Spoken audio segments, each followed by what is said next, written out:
It's amazing to think that some movies are really old and stand the test of time better than so many others because of their storytelling capability.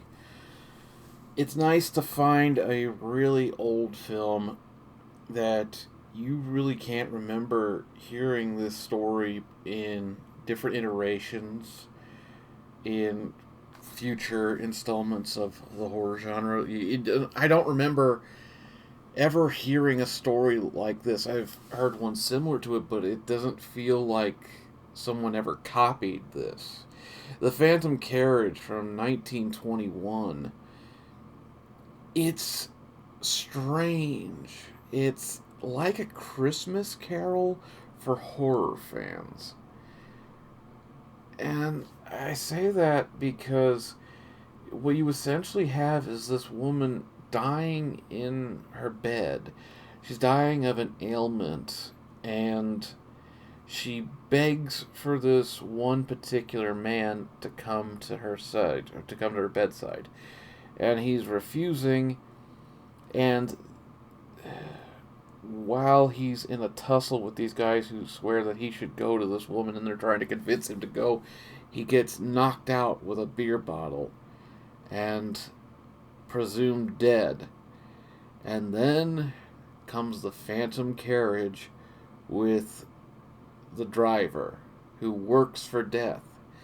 And the rest of the film is talking about what this man had done in his life that has made him so wicked. And it plays off from there. I'm not going to tell you the whole story, but it's very interesting. And I have to say that the soundtrack is very eerie. I don't often hear soundtracks like this in modern horror films that are as effective as this one is. On a technical level, this looks really cutting edge for its time.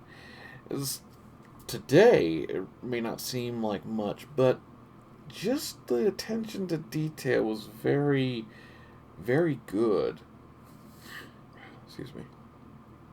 The story is also very dark, with a main character who is very much an antagonist in his own right. He's very nasty, and there's this one very pure woman who's trying to bring out the best in him. And I don't want to reveal too much because this is really worth going in blind on. And I just want to give you enough to give you an idea that this is a really good film.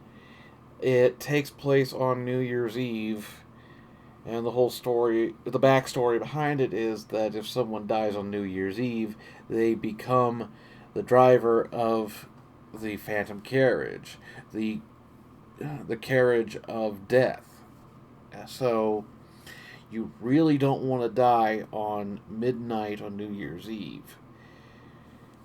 And this is what happens if someone does.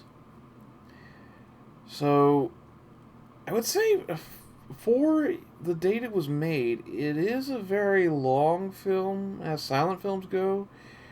And just like silent films, it tends to be slow paced, so it feels like an enormous amount of time has passed when you watch this film.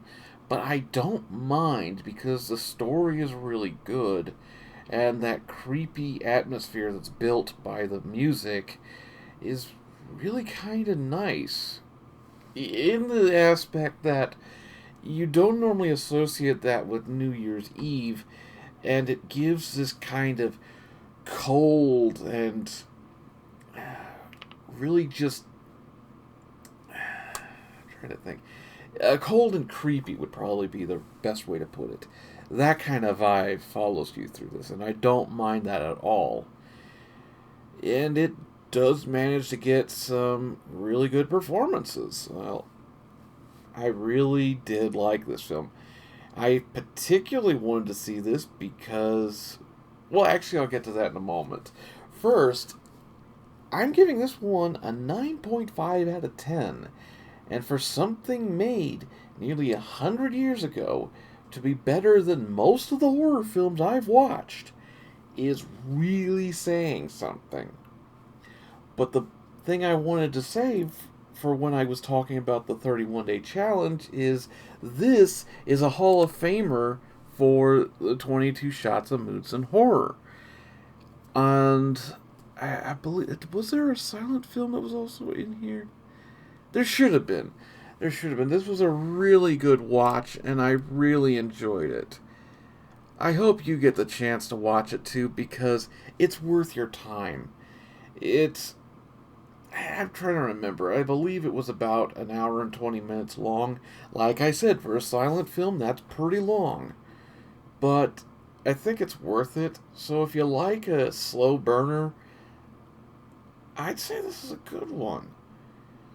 Of course, it's gotta be good if I'm going to give it a high rating. So, as always, I will see you in the next one.